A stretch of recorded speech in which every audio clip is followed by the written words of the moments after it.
Hi everyone, Precious here. Welcome to my mom's channel. Hi, there you go. There you go. Say hi. Hi. This is Precious. Oh, this is Precious. And I'm Connie. Welcome back to Precious Plushies. Like always, she jumped up as soon as she heard me say, I'm going to do my video now. So she has to be a part of it. So anyhow, thank you so much for coming back. I've got a few things to tell you, a few updates and a few changes I have to make. First of all, I did get into that market for April. It's 24th, 25th, and 26th. I'm so excited, but that comes with a lot of different things and a lot of different challenges, and it's got my ADHD and my anxiety running over time, of course. But yeah, I've got to get insurance, which I've never had to do before. In fact, I'm going to go do that as soon as we get off, as soon as I get this video done. I've got to get a license license for that city, even though I've got a license for selling in Alabama, a state license. I still have to have a city license for every city I want to sell in, which is to me just outrageously stupid, but the state does everything they can to get as much money from you as they can. It's just the facts of life.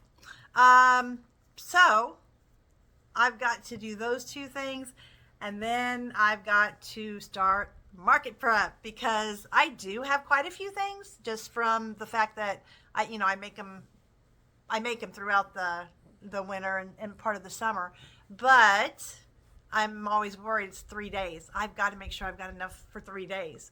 And last year in October, at that nice market that I went to for one day, I sold over $1,000 of inventory, and I was also depleted. I mean, I had like a few items, but it was just, I felt like I had nothing. So I got a lot of work to do, and I've got to make a list, because that's how my mind works, of course. So what I'll do is I'll get into showing you a few of the things I've made so far, and one of the things that just about breaks my heart, that I think I'm just gonna have to keep it for myself, but I'll get to that in a minute. And then I've got some other things to share. If you don't care about that stuff, then as soon as I show all of my makes, you're more than welcome to go on. There are quite a few people, about as many as there are subscribed, are also watching but not subscribing. Come on, people. This is my business. This is what's going to be my retirement. Help me out, please. If you're watching, if you're coming back, if this is not your first time, if you enjoy coming and seeing what I make, if nothing else, please subscribe. That would help me out greatly. I want to get as many subscriptions as I can. I want to do as good as I can, and I have gotten some feedback, and I would love feedback from everyone on what do you want to see? What is it that would make you come back? What is it that you want from me? I am starting out my videos doing all my content that I say in my thumbnail and things like that, like if it's yarn review or item review or whatever it is.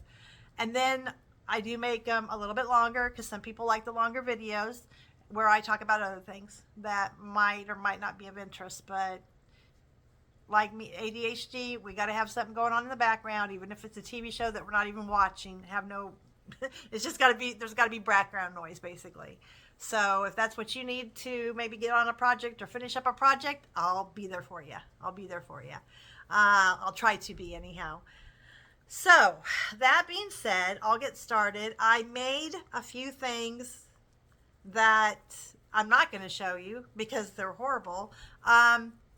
Anybody that has ideas on items to make with the Premier, oh goodness, XL yarn, please let me know. I bought a whole bunch of it thinking that I don't know what I thought I was going to use it for when it first came out, but I've got it now. I'm like, I don't know what I'm going to use it for. And I was making an oxyodal, however you say that, a sitting one that is just cuter than cute, but it does not look good when you make it big, because I tried to make it big and it didn't look good. What to use this XL on, because I want to be able to use it, and I have no idea what to use it on.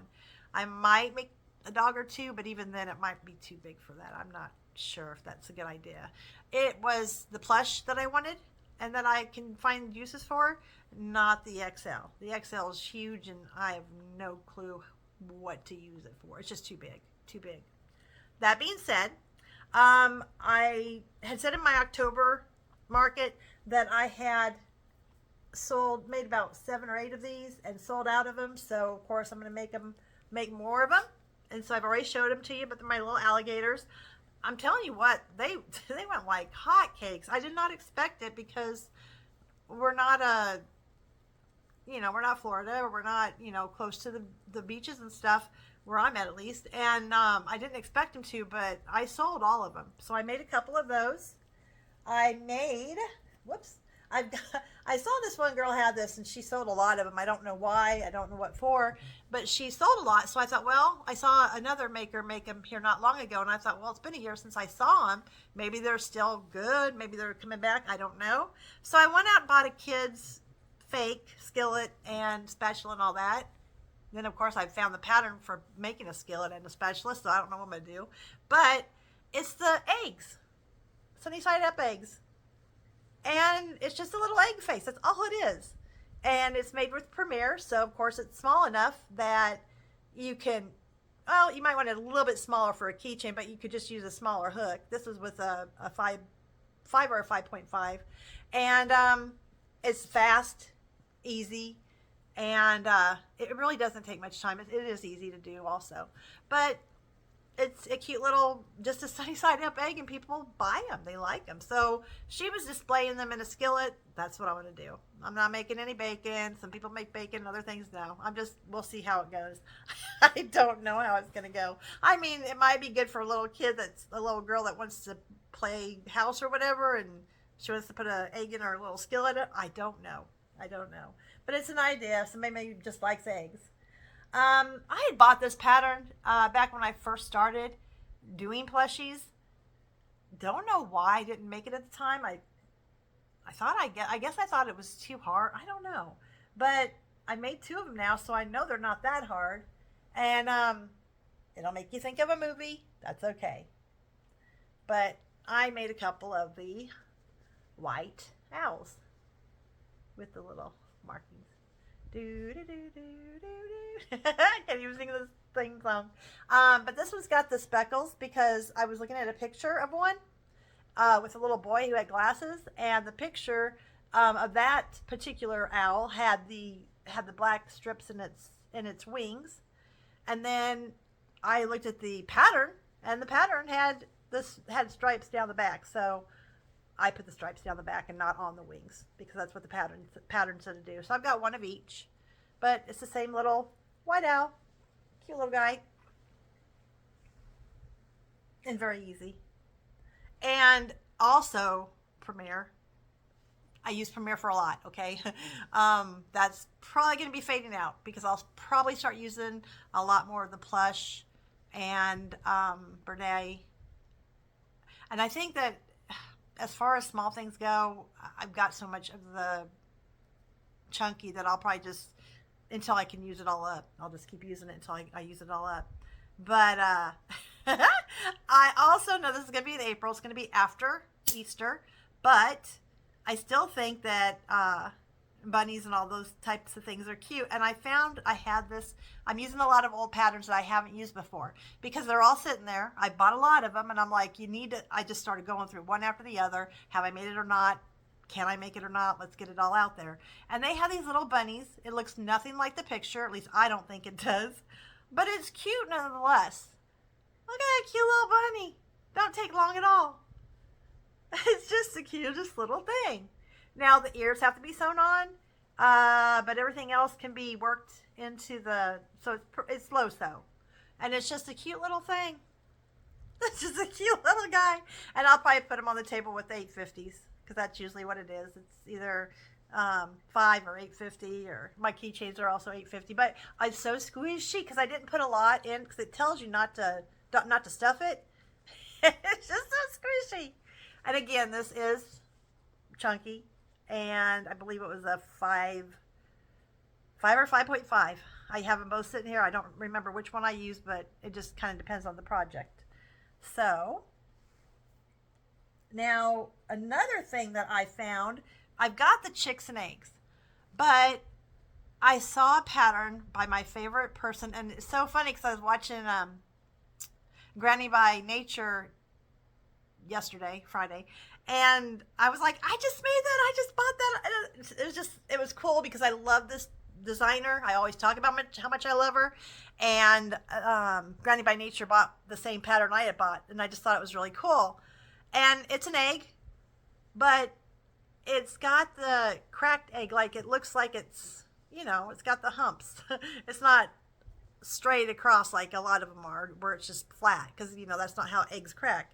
And I just took out this little guy just because it was the only one I had out here at the time. But she's got a pattern for a kind of like a rubber duck with wings, and that fits right in here. But this is the only one I have so far. I haven't made the duck yet, so I just think it's really cute. It is so adorable. Look at that little guy in his little thing there. So we got that. And then also Granny by Nature, they did a pattern the other day that I just thought was insanely smart. I think I already raved on and on about it in my last video, but I hadn't made one yet. Or had I made one? See, I don't even know if I've showed this to you or not. But if I didn't, guess what? You're going to get to see it again. But it's the whale, the little whale guy, that you can flip him into a little seal. I think I did show you this last time. Now I'm starting to have a memory of that because I was saying how cute it was. I got to do its face here, but then after that it'll be done. And I've started on my bees.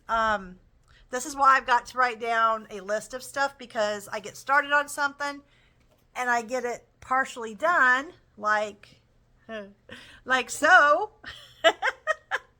And then I haven't put them together yet, but this is so adorable. I love this pattern. I'm going to make a few of these too.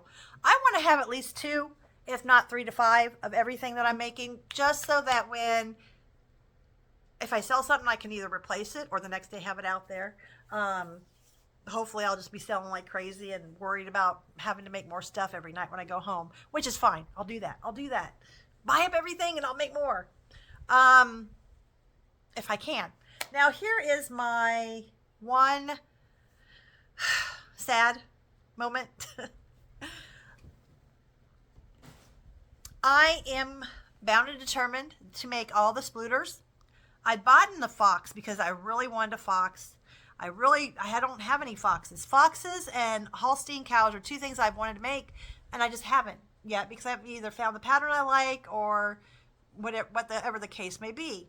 Last night, so that I could show it today, I worked my rear end off, and I stayed up until about 1 o'clock this morning making my first fox. Is he not the cutest little guy? And he's a splooter, so he's one that like lays out. Yeah. Or he can sit up. Either way. But I'm going to probably show them splooting because they're just cute. They're just cute little splooters. Hello. Now here is my only problem, regret, sadness. I'll have to keep this for myself type of thing. Because I followed her instructions and did what she said. But I still must have been in La La Land or something, because look at this tail. Now I know that, not all animals are going to be equal and everything, but this tail is all the way over here. It should be right about here. And I just went by her count, didn't even think about where it might be, so that's off. And it just looks horrible where it's at. So yeah, I'll end up keeping that. I made the eyes. Now I'm not one of those people that can sit here and say, oh, look how beautiful they are, because I am learning, and I'm learning it's not as easy as it seems. But I am proud of the fact that I made my own eyes. But it took a long time, and I ruined a few eyes. So yeah, and I'm only going to make them for myself. I'm not gonna, like some of the people, I'm not selling them. I'm just making them for myself. I appreciate their tutorial so that I could make them myself, but look at that. Now, I think you can see it better this way is when I put the legs up, and you can see how off to one side it is.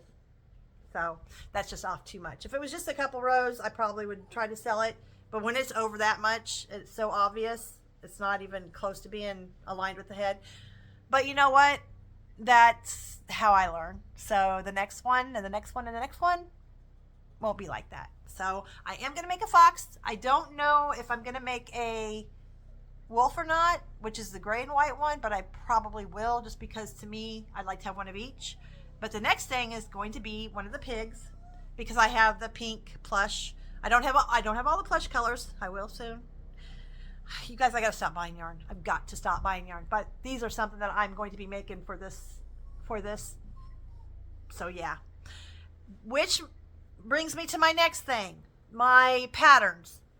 I have 3 done. I have 2 more I'm working on, which probably I just need to basically get them or get the pattern written up in Canva, and then I'm going to be sending out the thing. I'm not doing it right away, like I thought I was going to, because I need to focus on this project, this market, and I also need to focus on making more product. And somebody's anxious to go outside, so I have to take her out. So I apologize. It'll just be a quick second for you. Okay, I'm back. I took her out for a walk, got her one of her special little treats that she's going to be nibbling on now. So hopefully she'll let me through the rest of this video. So that is all that I made. I told you that I'm going to be waiting to release my patterns for testers, just because I've got a lot on my plate right now and I want to wait on that.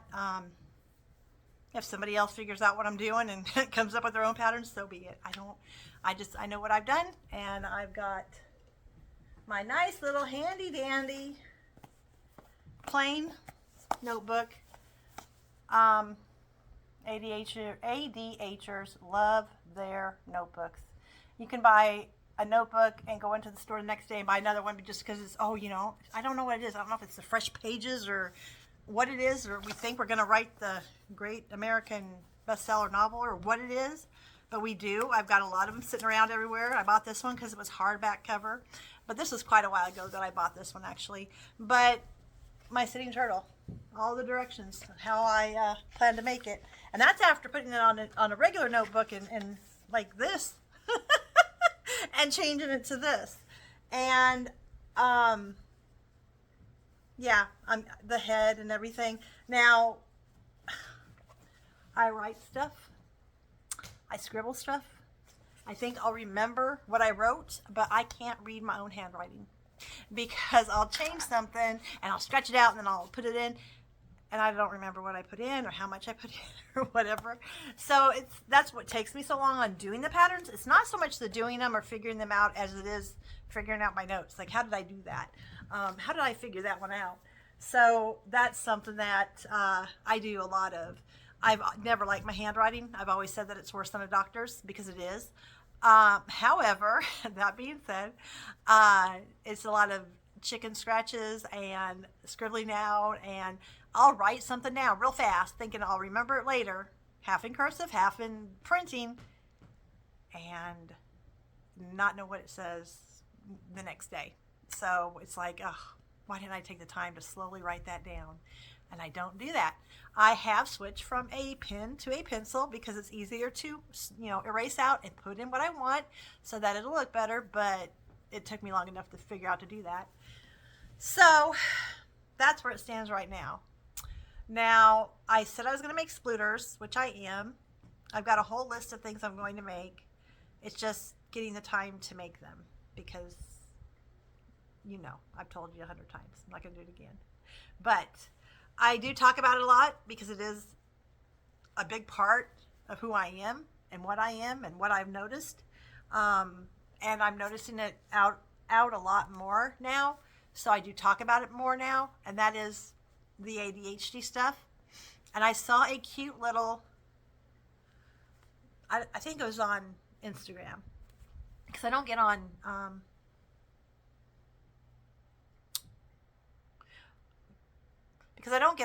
TikTok. as much as I do Instagram. I don't get on Facebook as much as I YouTube and Instagram are pretty much my two main ones. So the other two are just kind of like outlayers, whatever you want to call it.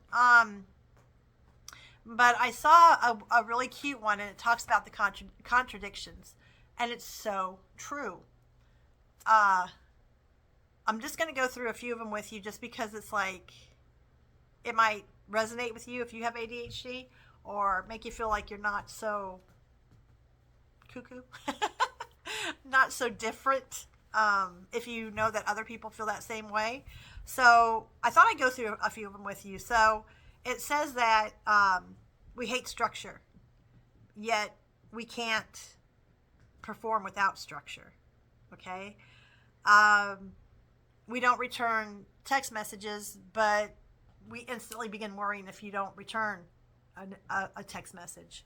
Now that is not true for me.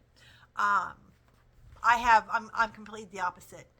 I make sure that I respond to every single text message that comes in right away, or as soon as I can get to it. That's just something ingrained in me, but a lot of ADHDers don't. My friend, as a matter of fact, we have a cat that has come out of the room, and the dog has gone to meet her. Precious, Precious. Hey, no, be nice. Sorry about that. My co-host has begrudgingly joined me again because she was after the cat and doesn't know how to play nice or be nice or gently, quietly go up to the cat.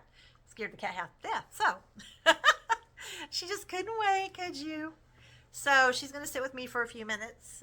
She's learned calm, which I was told that these types of dogs, and poodles and poodle mixes basically, are very intelligent dogs.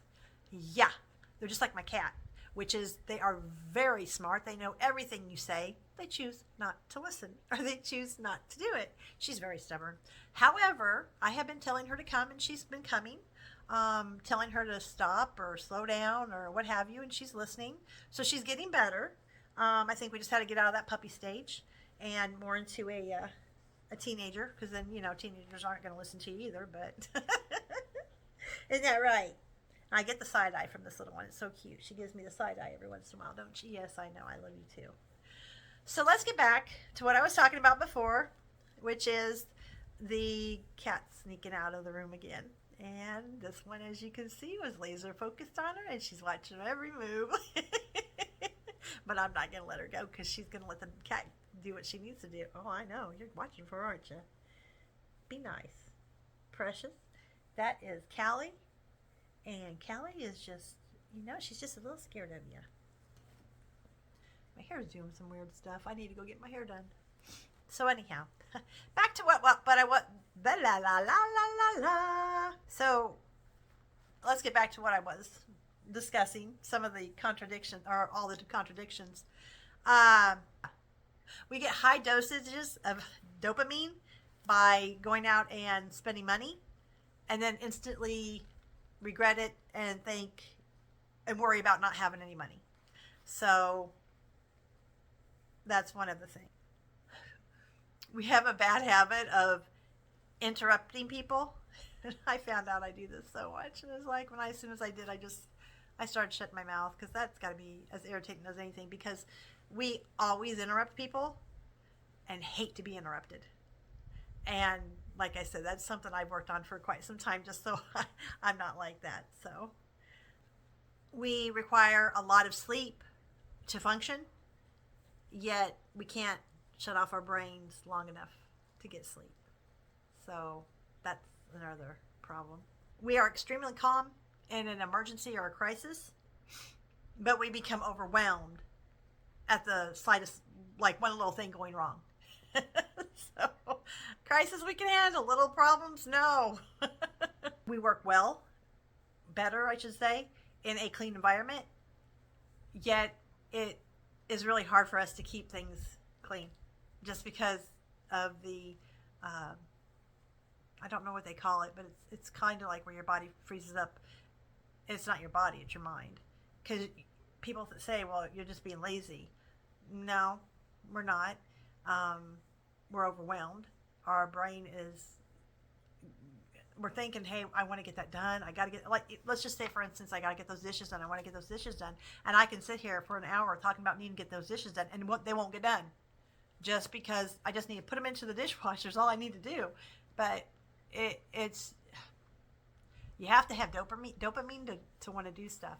And in the mornings, we don't want to talk. We don't want to interact. We don't want to have anything to do with another person until we get some dopamine. So like, I will have chocolate, or I will do something fun that I like to do, so that when I see the first person of the day, whatever day it is, I'm ready, I guess you could say. I can handle it or do it because I've had my dopamine.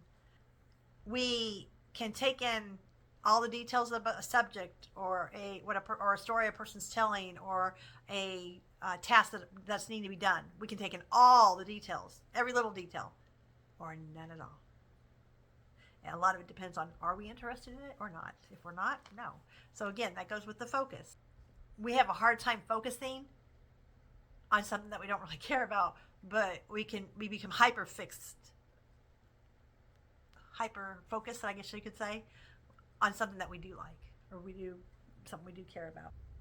We have moments of high functionality and getting a lot of things done, and you'll have a burst of energy or what have you, and get a lot of things accomplished. And then you have those days where you're lethargic and just no motivation at all, and you just want to sit there and not do anything. Those are a lot of them. So it's best described as having two brains that are constantly fighting against each other. That's what it's like, constantly fighting against each other. I believe that my life has improved. What do I say? I didn't fix it by any means, but I guess my way of living with ADHD has become better because I know more about it now, and because I know what I need to do. Like I just got done telling you a few minutes ago that I need to write down everything that I need to make. I'm going to go through all my bags. I'm going to write down everything I have in inventory, and then I'm going to start making whatever it is that I need to make. But I have to write it down, because if I don't, I'll start on 5 or 6 different things. And then if they take too long, I'm like, oh, I got to get more done. And what's little I can make? And it just kind of defeats the purpose, and you don't get anything done. So yeah, I'm going to be writing that down because I need to have that done. So that's that, and paying for or getting set up on this insurance I know nothing about. Why I have to have insurance on having a table of crafts, I do not understand. Somebody said, well, if somebody comes into your tent and they lean up against the poles and the tent comes down and hurts them, then they can sue. And I'm like, why in the heck would anyone lean against a tent? Who does not have the brain capacity to know that you don't lean against something that can fold in? Just stupid stuff. But that's why you have to have insurance, I guess, whatever. So I'm going to have to get some insurance. So that's another thing I got to spend money on. The table's not too bad. The tent space, it's a 10 by 10 space for $200. So, and they've already taken it out of my account. So they told me I was approved, but now I know I'm approved because it's come out of my account. They've charged me for it. One of the things is we can remember random things, random facts, random things people have said, just random stupid stuff sometimes, usually from the past, but I cannot remember why I walked into a room. And one of the friends at work was like, Connie, that comes with age. I'm the same way, and I don't have ADHD. I said, no, it's not the same. There's a difference. You don't do it every single time you walk into a room. I got up the other day from my couch. I was working on something, and I had to go, and let's just say, for instance, I left my glasses. I'd just been doing stuff, and I left my glasses in the bathroom on the sink. So I got up to go get my glasses. I walked into the bathroom and stood there going, I don't know why I walked in here. I thought, well, my teeth don't need brush. My hair doesn't need brush. That's all taken care of. I have no idea. I don't need to go potty. I don't know why I'm in here. Got all the way back to the couch, sat down, started to work on something, and realized I need my glasses. That's why I went to the bathroom. So it's just things like that. But yet I can remember, I was doing this the other day. Again, something so random, and it got stuck in my head. A song. You can hear lyrics to a song in the morning, and the rest of the day you're going to hear those lyrics the whole entire, and you're going to be humming that song without even realizing you're humming it. You're going to be thinking about it, all the words, everything. It's just ridiculous how it gets stuck in your head. So what got stuck in my head was a few things my mom used to say growing up. And they're silly things, but she would say, like, if you understood something, "Oh, I see," said the blind man to his deaf wife. And it took me a long time to realize what she was saying. "I see," said the blind man, said the mime to his deaf wife. Like, oh, so it's a big old muddle mess. You don't remember, you don't know what, you really don't know what I'm talking about. It's all confusing.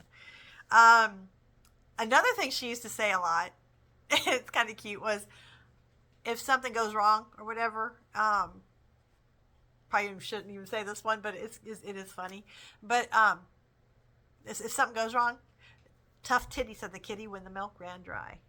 So, and I don't know why, but until I just said it then, now it'll probably go out of my mind. But until I get it out or say it to somebody, it's just going to go in over and over, and I'm not going to be able to think of anything else but those two things. It's going to drive me crazy. So I'm sorry that now I've told you, and if you have ADHD, you're going to be thinking about those things the rest of your day. I'm sorry, but it's out of my mind now, hopefully. So I'm going to make a cow, a Holstein cow, and I'm going to make a fox again. For my market. So hopefully I'll have one or both of those things by the time I see you again. If not, I'll have some other things to show you because I am going to be making stuff. But first, I've got to pay some insurance, and then I've got to go make a list of everything that I do have so that I'm not making multiples of something I already have multiples of, and forgetting to do some other things. So I've got a lot. I don't need any more patterns. I don't need any more yarn. So I need to keep my focus on just making stuff, and we'll be doing a lot better. So the last thing I want to leave you with, I always leave you with something. I want to be positive. I want you to think positive. I told you before that words are powerful, and I got to thinking the other day how true that is. But just to kind of get it out to you, when I was in my early 20s, I was a certified nursing assistant at the University of Iowa hospitals. And it was a both I enjoyed the job, but it was also heartbreaking. One of the things, if you're going to be a nurse or a nursing assistant, is do not get emotionally attached to the people, the patients, because it can really wear you out, drain you, and hurt you, because when you care then about them as a person and not just a patient, then if something happens, then it's hard. And I learned that. I had one patient that I grew very attached to. He was a mean old man, and he would say he was being mean to the nurses. He was being mean to everybody. He was having I think his kidneys were failing. I can tell you stuff because you don't know who it is, but and it was a long time ago. But his kidneys were failing, and basically he was towards the end. I didn't realize this at the time, but anyhow, he was just, you would think he'd be the grumpy old man that would say, "Get off my property," to all the kids, that kind of old man. And one of the nurses was in his room trying to get his vitals and everything, and trying to give him some medicine, and he was just giving her a hard time. Now, I had never met the man before. This is my first time meeting him. But just the type of person I am is, can I say something funny? Can I do anything to just kind of snap somebody out of that and maybe get them in a good mood? Sometimes you can, and sometimes it makes things worse. It just kind of depends. But that day, I just went for it. I walked in the room, I listened a little bit, and then I said, "Jim," making up a name because I don't want you to know who it is. But I said, "Jim," and using his name, of course. And he looked at me, and I said, "Well, stop giving that nurse a hard time." I said, "My gosh, you sounded like a grumpy old man, just being so mean to her for no reason. She's just trying to get her job done." And he looked over and he said, "Who asked you, Blondie?" Because at that time I was very blonde. Son in. And from that moment on, he did not want anybody else to take care of him, or he had a wound, a really bad wound on his leg, and some of the nurses or myself had to clean it and rewrap it and all that, which he wouldn't let anybody do it but me after that day. And I would come in, and the very first time I did it, I said, let's get that wound cleaned up there. He says, okay, do what you gotta do, Blondie. So I get in there, I clean up the wound, and I'm wrapping it. What the hell are you doing down there? I said, what do you mean? I'm wrapping your wound. I just got done cleaning it. Precious was eating a bone and just looked up at me. When I said, what the hell are you doing down there? She looked up at me like, what I do? It's okay, baby. Mama just talking. Oh, Lord. Anyhow, he asked me what I was doing down there, and I said, I just cleaned your wound. I'm wrapping it. And he goes, you're not doing it right. I said, well, then you want to do it? Or you want to tell me how to do it right? Whichever way, either tell me or do it yourself. And because you kind of had to be sarcastic back. If you weren't sarcastic back, he didn't respect you for some reason. And I learned really fast that you got to do that. And that's why him and I got along so well. But he said to me, wrap it like I got like a damn alligator took a bite out of me. I'm like, okay. I wrapped him from knee to leg. He was happy as could be. That's all that mattered. So yeah, that was the kind of guy he was. But I cared too much. And about, I want to say a couple months later, he passed away. And he'd been in there a couple times. And when I found out about that, it just nearly broke me because I just had grown to care for the man. Loved the man. Thought he was a great guy. And anyhow, that's why you shouldn't care about him. Anyhow, that goes back to what I'm trying to tell you about. I do this all the time, get off on little tangents, but I hope you're working on something. Tell me what it is you're working on in the comments so I know that I was the background filter for you, if nothing else. But I learned as a nursing assistant about how powerful our minds are and how powerful words are. We had a older woman that came in that was sick, and they got her fixed, got her taken care of, and she was going to go home the next day. And she was a very difficult person. Nobody wanted to take care of her. Nobody wanted to work with her. And of course, I was in a part of the hospital. They called it the Dark Towers. They were the older part of the hospital. And it's where basically they dumped, for no better term than dumped, all the bad or weird or whatever kind of illnesses. And what I mean by that specifically is when back in the 80s or 90s, no, it would have been 90s, sorry. Back in the 90s when AIDS had broke out, everybody was talking about getting it, blah, blah, blah. And it's really became known in the 90s. I was a nursing assistant, and we had several people who had AIDS that were sent there because they didn't know where else in the hospital to put them. And you look back on it now, and I'm like, my God. These people who had AIDS, we didn't know enough about. We had to dress up in masks or whatever, not masks, but the shields that come down, the see-through shields, and gloves, and those throwaway robes. And I mean, just because you didn't want to get what they had. It's like a hazmat suit just to go in to see them into their room. It was ridiculous. Because now we know if you ever got any part of their bodily fluids, like this one man had catheter, and when you had to drain it, it was a little plastic rubber, I guess, thing at the bottom of the bag, and I flipped it up once, and some of it got on my face, just like a couple dots. I didn't know if it got in my eyes or not. So I went and flushed out my face, washed my face and flushed out my eyes, did all that stuff, went to my head nurse, told her what happened. I had to go down and get tested. I had to have, oh my God, there's so much that had to happen just because maybe. And that's how scary AIDS was when we first heard about it or found out about it, because we didn't know anything about it. Now, people don't even talk about it. AIDS is, a lot of people don't even, it's not even a thought on their mind. But at that time, it was very big. So, you get all these good stories about me being a nursing assistant. I was going to save a lot of this for if I ever had a group, but I got lots of stories for that group, I guess. But anyhow, back to the main thing, which is that words have meaning. And this woman who was nobody wanted to work with, she said she was sick.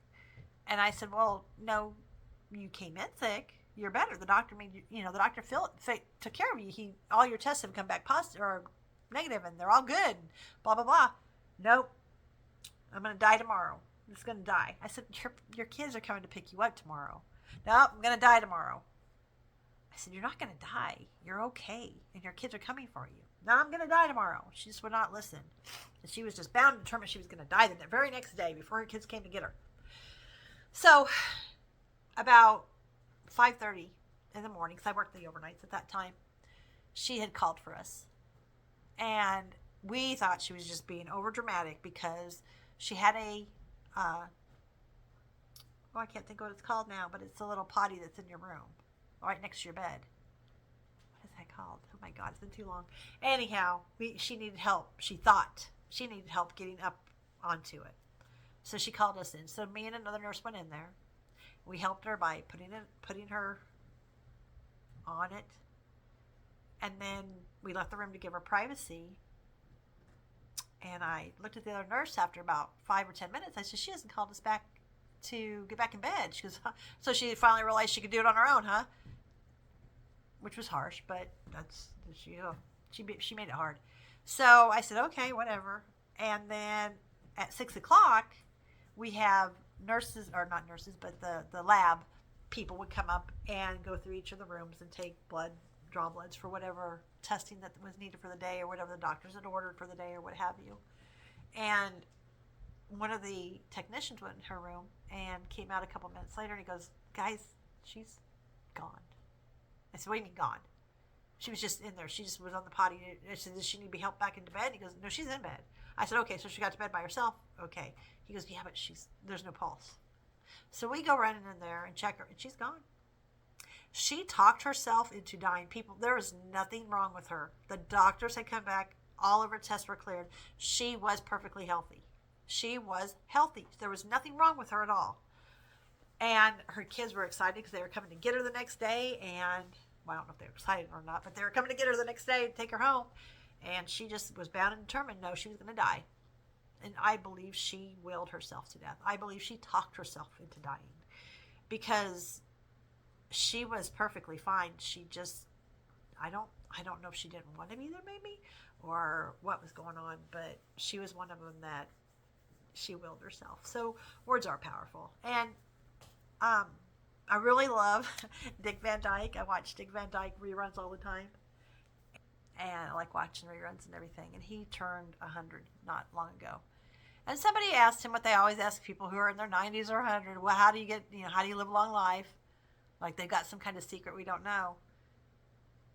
And he said something to the effect of something about being positive and keeping busy and wanting to live. And I think that's so true. I think that, excuse me, sorry about that.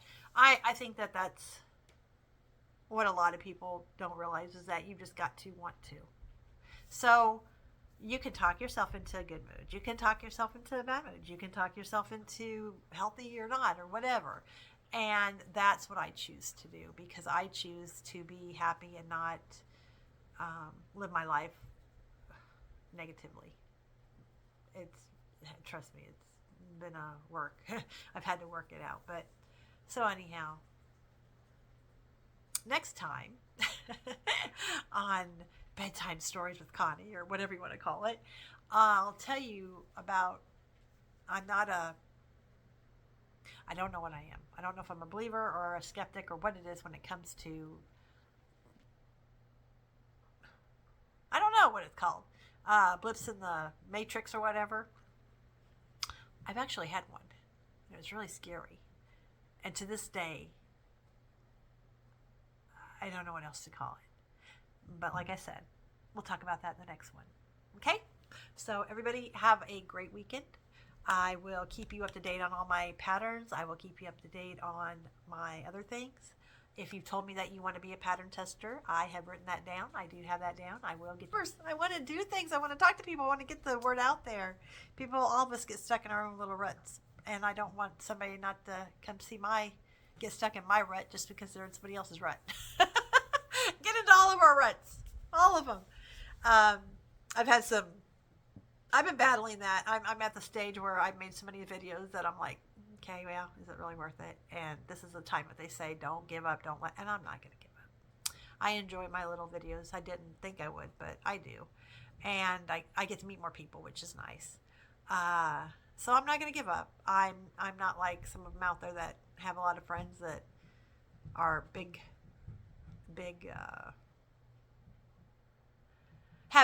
they have big bases, and then they are all promoting one person who's new, and then that one person becomes monetized within a week, and I'm still sitting out here going, well, that's nice for you, but I can't get them to do it. Look at mine, so what am I going to do? So I'm just going to have to get out there and just find other ways to get some subscribers up, and I will. But thank you very much for coming and joining me. Please come back and join me again.